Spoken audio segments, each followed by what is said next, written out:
I thought I had it all figured out. 28 years old, decent job as a software developer in Austin, making $85,000 a year, and a girlfriend I had been with for 3 years.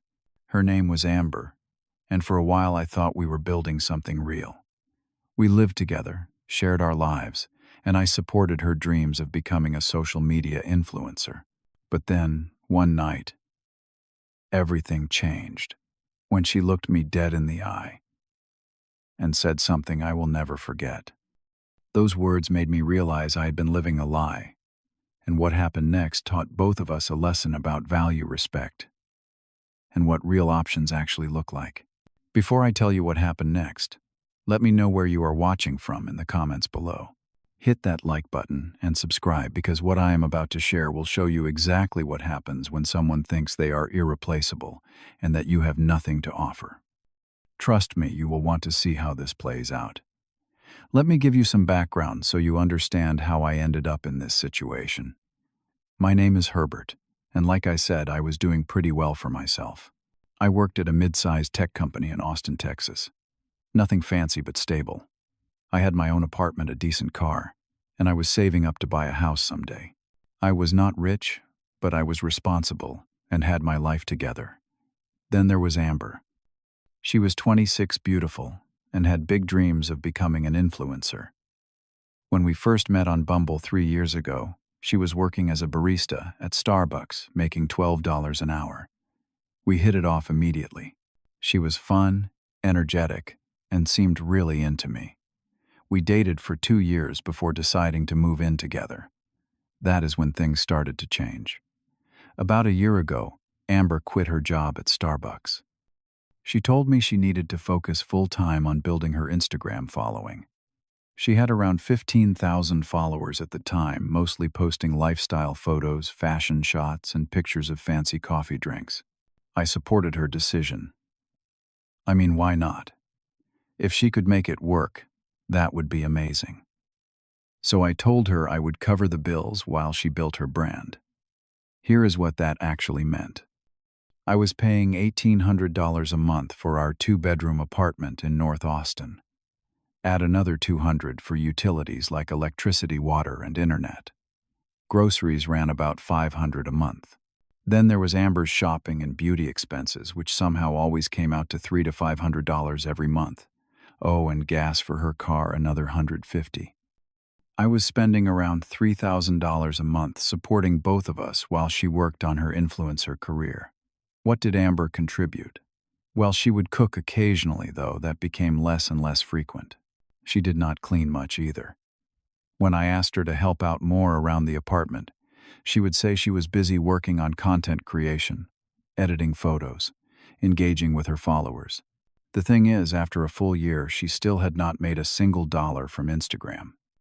No brand deals, no sponsorships, nothing.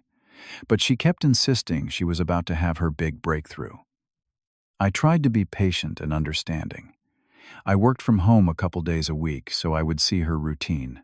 She would wake up around noon, spend 2 hours getting ready and taking photos, then spend the rest of the day on her phone scrolling through social media. By the time I finished work at 6 in the evening, she would barely acknowledge me. Then she would go out with friends or stay glued to her phone until late at night. The real problem started about 2 months before everything fell apart. Amber began acting differently. She started taking photos with more and more guy friends. She would constantly bring up other men in conversation, talking about how successful they were. Things like Jake drives a BMW 5 Series. Marcus just bought a condo downtown. Tyler takes his girlfriend to Cabo every year. Every conversation felt like a comparison, and I was always coming up short. One Friday night, I suggested we go to Olive Garden for dinner. Nothing wrong with that, right? It is affordable. The food is decent, and we could have a nice evening together. But Amber looked at me like I had just insulted her. Olive Garden, really? Can we not go somewhere nicer? I am tired of these cheap places.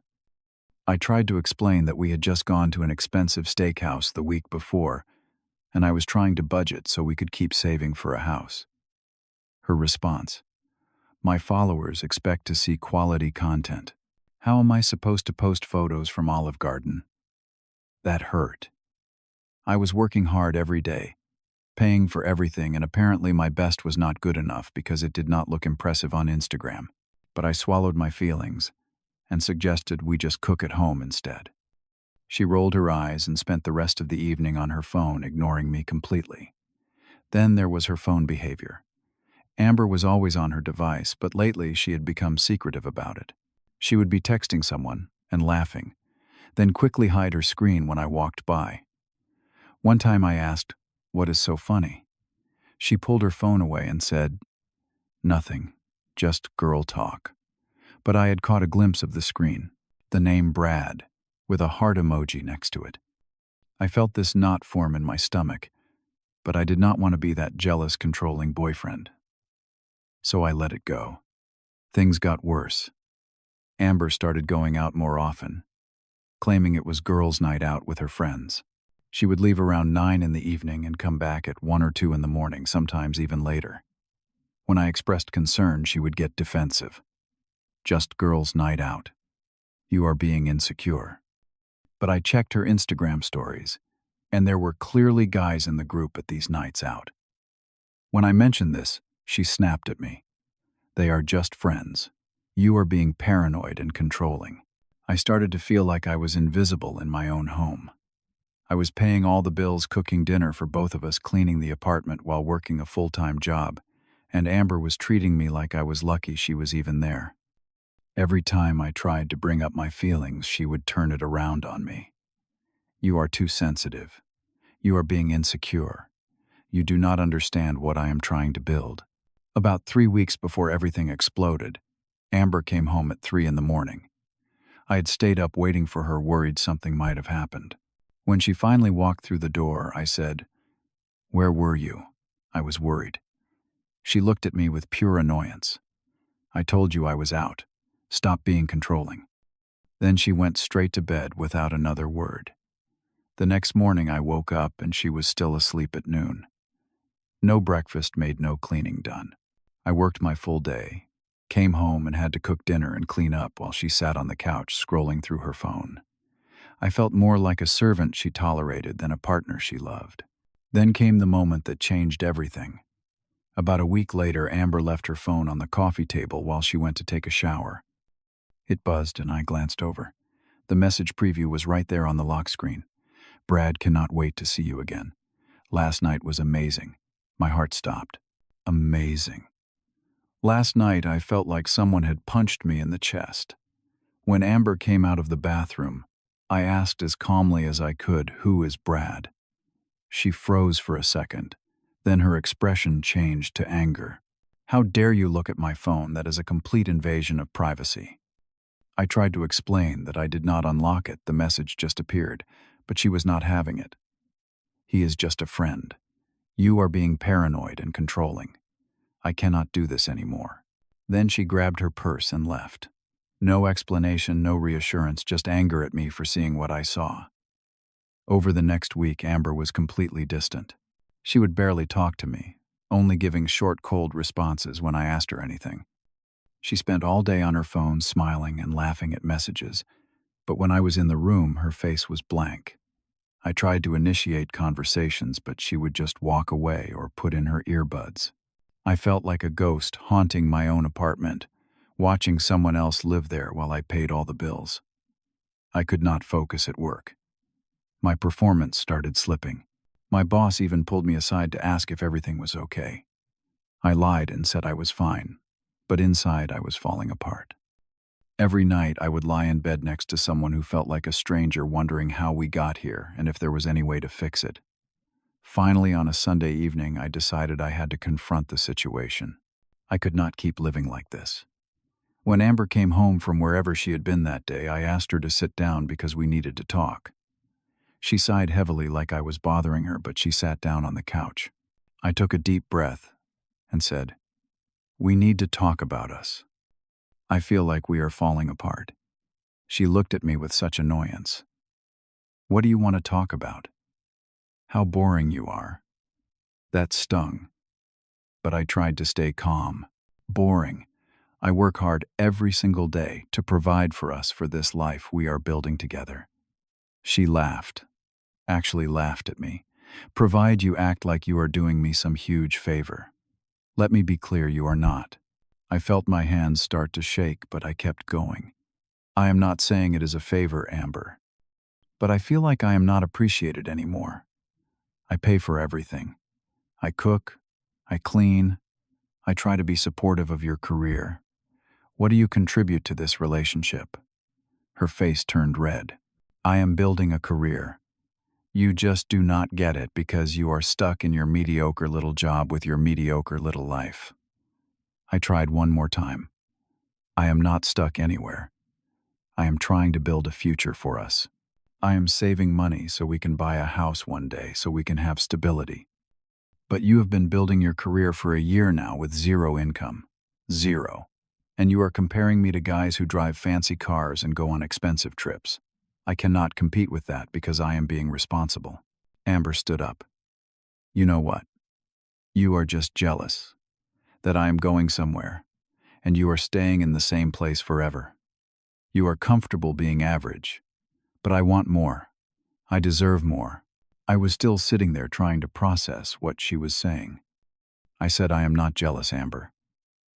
I am hurt. I feel like you do not respect me anymore. I have been nothing but supportive, but lately, you treat me like I am beneath you. The late nights, the secretive texts, the constant comparisons to other men.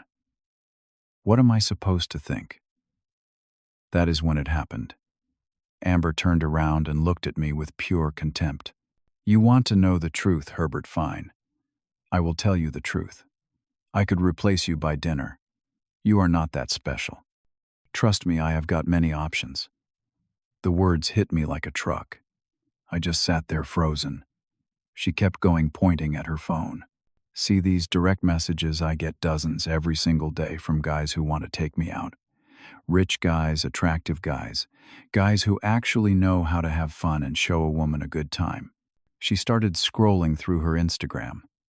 Brad, he is a real estate investor making serious money.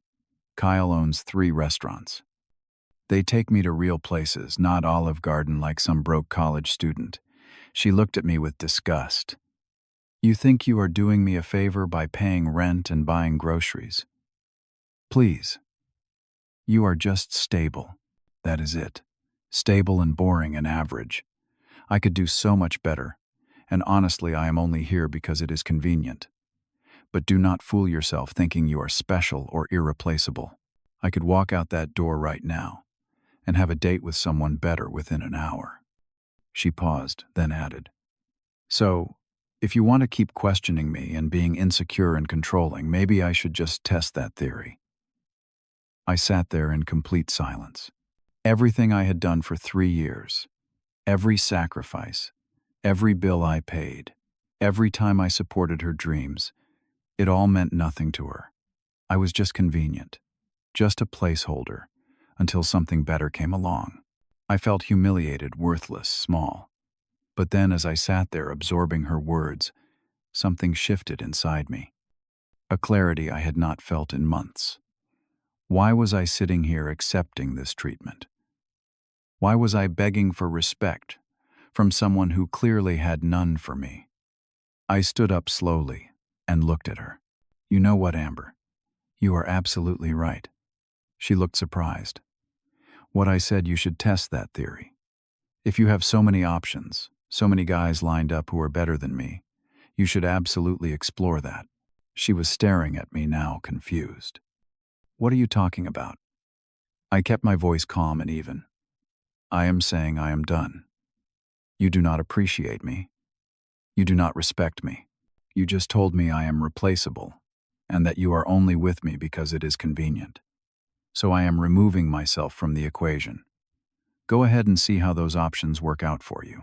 She laughed, but it sounded nervous. Oh, please. You will be back.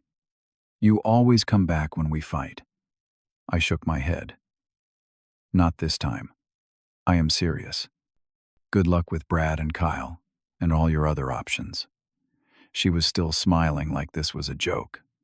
Where are you even going to go? You will be back by tomorrow, begging me to take you back.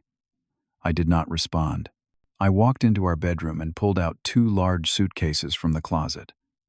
I started packing my clothes, my laptop, my personal items. Everything I needed. Amber stood in the doorway watching me, and I could see her smile starting to fade. "What are you doing packing? This is ridiculous. You are being dramatic." I kept packing, folding my shirts and pants methodically. After about 20 minutes, I had 2 full suitcases and a backpack with my electronics. I walked past her toward the door.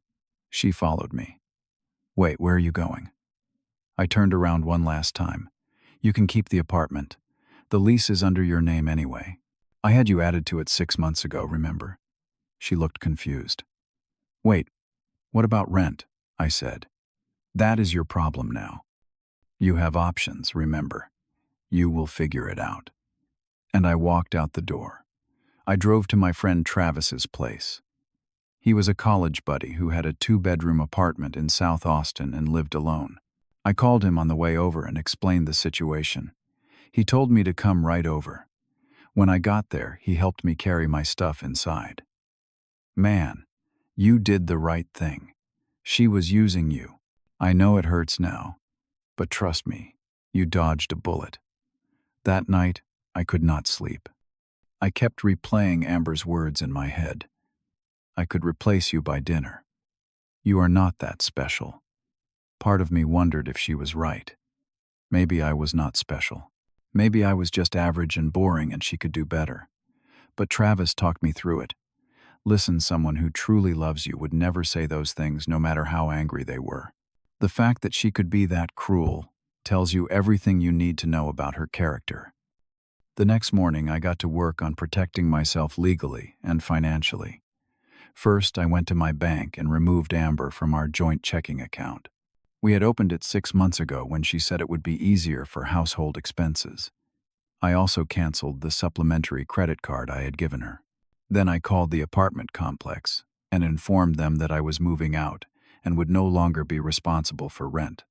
Only Amber's name would remain on the lease. They confirmed that she would be solely liable going forward. Finally, I blocked Amber's number, blocked her on Instagram, Facebook, and every other social media platform. I even blocked her email address. I needed a clean break, with no way for her to manipulate me back into that toxic situation. For the first few days, I felt lost.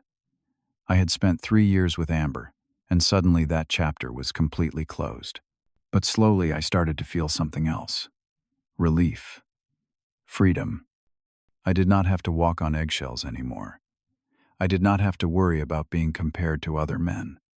I did not have to justify my worth to someone who did not see it. Meanwhile, I heard through mutual friends what was happening with Amber. At first, she was not worried at all. She actually posted on Instagram single and loving it with a glamorous selfie. She immediately started texting all her options. Brad responded right away. "Hey, beautiful. Want to grab drinks tonight?" She said yes and asked him to pick her up at 8. His response: "Actually, can you meet me there? I am coming from work. It is easier." She was a little disappointed but agreed. The date with Brad was nothing like she expected. He took her to a dive bar in East Austin, ordered 2 cheap beers, and spent the whole night talking about himself and his investment properties. When the bill came, he looked at her and said, "Want to split this?" She was shocked but paid her half. At the end of the night, Brad suggested they go back to his place. When she said no, he suddenly lost interest. "Cool, I will text you." He never texted again. She tried Kyle next. Similar story. He took her to a decent restaurant but made it clear he expected something in return. When she did not put out on the first date, he ghosted her. Jason did not even respond to her messages. Marcus replied but said he was broke and could not help her with anything. Then reality hit hard. At the end of the first month, Amber received the email notification for rent, $1,800 due. She checked her bank account. $300. That was all she had left from the money I had given her the previous month. She started panicking. She tried to make money from Instagram, posting more frequently, trying to attract brand deals. Nothing. Her follower count was too low, Her engagement was terrible. She tried affiliate marketing and made $50 in 2 weeks. She listed some photos on stock photo websites. No sales. Desperate, she texted all her options asking for help with rent. Kyle laughed at her. "Lol, I thought we were just hanging out. I am not your bank." "Sorry." Brad did not even respond. Jason said he was dealing with his own money issues. Marcus said, "Sorry, babe, I am kind of tight on cash right now." Not one of these men she claimed were lining up for her was willing to help when she actually needed support. She had to borrow $1,500 from her best friend Jennifer just to make rent. Jennifer was not happy about it. "This is a one-time thing, Amber. You need to get a job. Like now." Amber felt humiliated but took the money. She started applying for jobs. Retail stores, restaurants, administrative positions. She sent out 20 applications. Her resume was embarrassing. For the past 3 years, all she had was social media influencer, with no quantifiable results. No one called her for an interview. By the second month, Amber was in full panic mode. The apartment complex sent her a warning notice when rent was 5 days late. She started selling her designer clothes and accessories on Poshmark. A Michael Kors purse I had bought her brought in $200. The Gucci shoes I got her for her birthday went for $400. She sold various designer clothes for another $500. In total, she scraped together $1,100. Combined with what was left from selling items, she managed to pay rent for month 2, but now she was completely broke. Her Instagram following started dropping. She went from 15,000 followers down to 12,000. Without the lifestyle content that attracted people in the first place, no one was interested in her posts anymore. The photos she took at the apartment looked cheap and sad. Her engagement tanked. She tried reaching out to small brands for sponsorships. They all said no, or did not respond. Month 3 was when everything collapsed. Amber had no money, no income, and no assets left to sell. When rent came due, she could not pay it. The apartment complex served her with an eviction notice. She had 10 days to either pay or move out. She had nowhere to go and no money to get a new place. In complete desperation, she called her parents, who lived in a small town called Fredericksburg, about 80 miles from Austin. They were disappointed, but agreed to let her move back home. Amber had to pack up her life and move back to her childhood bedroom at 26 years old, broke and jobless. She felt like the biggest failure in the world. In a last desperate attempt, she created a new email address that I had not blocked and sent me a message. "Herbert, please. I know I messed up. I was so wrong about everything. Those guys were not real. They did not care about me at all. You were the only one who truly loved me and supported me, and I threw it all away. Can we please talk? I need you. I need your help. Please." I read the email, but did not respond. I had moved on. While Amber's life was falling apart, mine was getting better. That first month after leaving, I stayed with Travis and focused on healing. I started going to the gym 5 days a week instead of 3. I lost 15 pounds and got in the best shape of my life. I read self-improvement books like No More Mr. Nice Guy and started understanding how I had let myself be manipulated and taken advantage of. I realized that Amber had been gaslighting me, making me think I was the problem when really she was the one being selfish and cruel. The second month, I found a nice studio apartment for $1,200 a month. It was smaller than the place I had shared with Amber, but it was mine. I was saving $600 a month compared to before. I reconnected with old friends that Amber had never liked. Greg and Nathan and I started hanging out again, going to sports bars, playing basketball, going hiking. I remembered what it felt like to just enjoy life without constantly worrying about someone else's approval. By the third month, I felt ready to start dating again. I downloaded Hinge and started matching with people. That is when I met Sophie. She was 27, a pediatric nurse, kind and genuine. On our first date, when the check came, she immediately offered to split it. I was honestly shocked because Amber never once offered to pay for anything. Sophie and I just clicked. She had her own career, her own apartment, her own life. She was not looking for someone to take care of her. She wanted a partner and equal. I also got some great news at work. My boss called me into his office and told me I was getting promoted to senior developer with a salary increase to $95,000 a year. He said my focus and dedication over the past few months had been impressive. Ironically, leaving Amber had made me better at my job because I was not constantly stressed and distracted. After receiving about 10 emails from Amber over the course of 3 months, I finally decided to give her closure. Not because I wanted to get back together, but because I needed to close that chapter completely. I replied to one of her emails. Fine. 1 coffee. Mozart's Coffee Roasters. Saturday at 2 in the afternoon. She immediately responded. Thank you. I will be there. I promise. I was not excited or nervous. I just wanted to end this properly. That Saturday I arrived at Mozart's right at 2. I ordered a black coffee and sat at one of the outdoor tables overlooking the lake. It was a beautiful day, sunny and 75 degrees. At 2:10, Amber arrived. I barely recognized her. She was not wearing any makeup, just basic moisturizer. She had on plain jeans and a simple t-shirt. Her hair was pulled back in a messy ponytail. She looked exhausted with dark circles under her eyes. She sat down across from me, nervous. Thanks for meeting me. I nodded. You said you wanted to talk. Let's talk. She took a deep breath and started.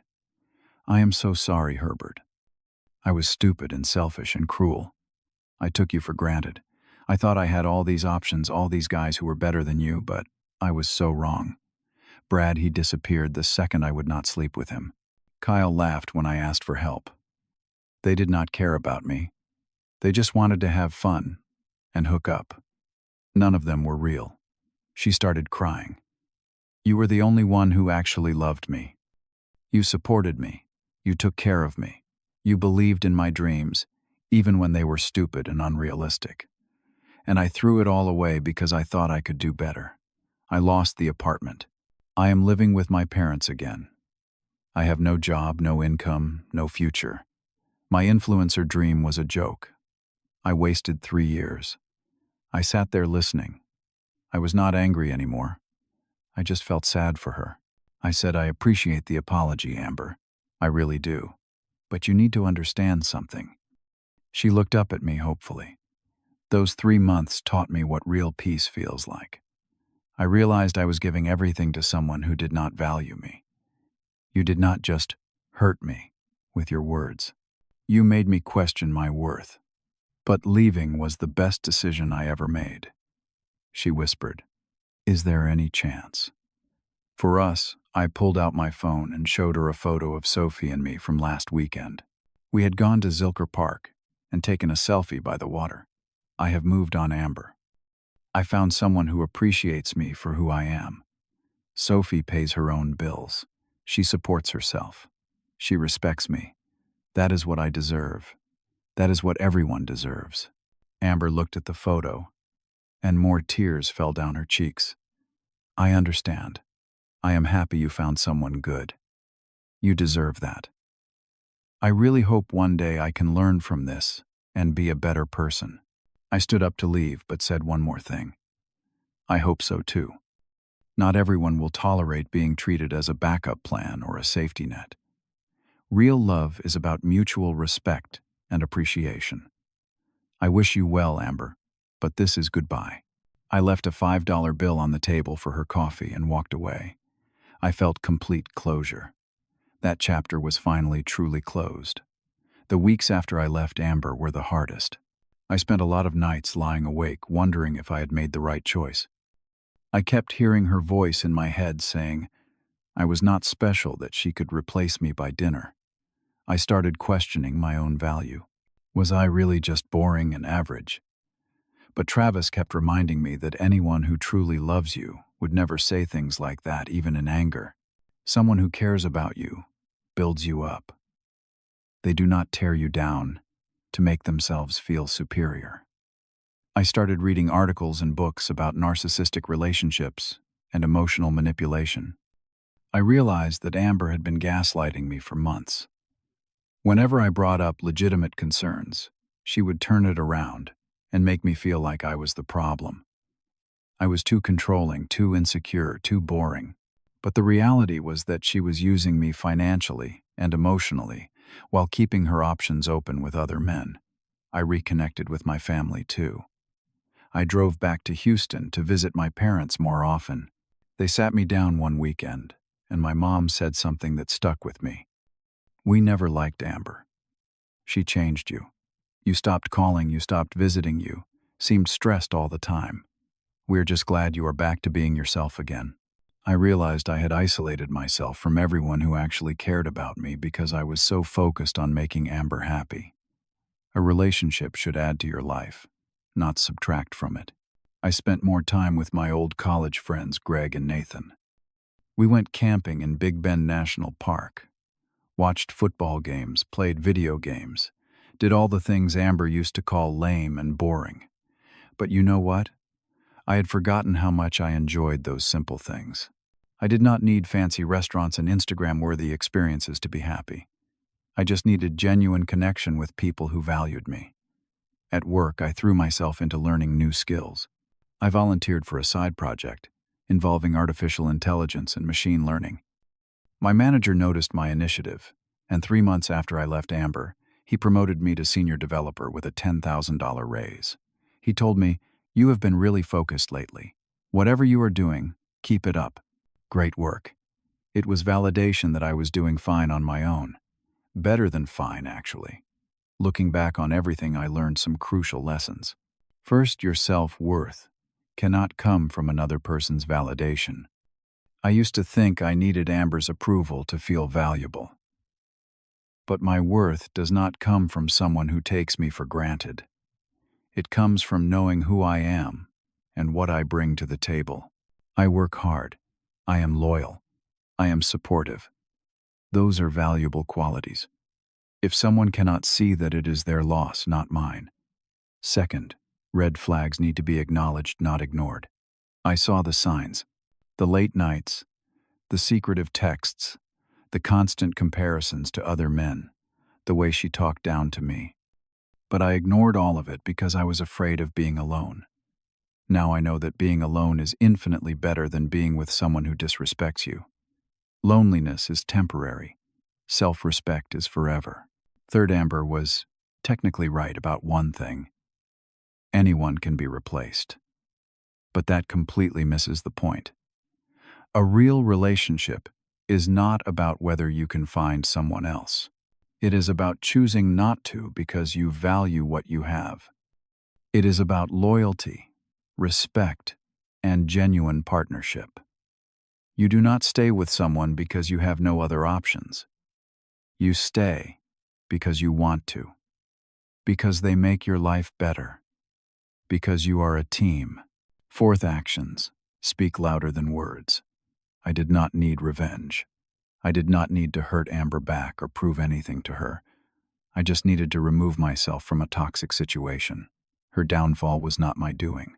It was the natural consequence of her choices. She burned bridges with me and with everyone else who could have helped her. She treated people like they were disposable, and she learned the hard way that no one wants to support someone who only takes and never gives. Finally, I'm actually grateful for what happened. It taught me to value myself, to set boundaries, to recognize manipulation when I see it. I am a stronger person now, a wiser person. I do not settle for treatment that makes me feel small. I know what I deserve, and I will not accept anything less. A year after everything happened, Sophie and I are still together and happy. We split bills fairly. We support each other's goals and dreams. We communicate openly and honestly. There is no drama, no games, no manipulation. Just two people who respect each other and enjoy building a life together. I heard through mutual friends that Amber eventually found a job at an insurance company. She is living more modestly now, slowly learning to support herself. I genuinely hope she learned from everything that happened. Everyone deserves a chance to grow and become better. People sometimes ask me if I regret those 3 years with Amber. I do not. Every experience teaches us something important. She taught me that my value is not negotiable. She taught me that respect is not optional in a relationship. She taught me that sometimes the kindest thing you can do for yourself is walk away from someone who does not appreciate you. Sometimes the best revenge is not revenge at all. It is living well and knowing your worth. That is something nobody can ever take away from you, no matter how many options they claim to have. So let me ask you something. Have you ever been in a relationship where you felt unappreciated, where you gave everything and got nothing in return? Drop a comment below and share your story. I would love to hear from you.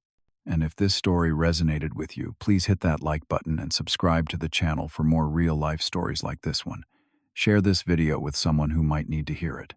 Sometimes we all need a reminder that we deserve to be valued and respected. Thanks for listening to my story. I hope it helped you in some way. Remember, know your worth and never settle for less. Take care of yourselves out there.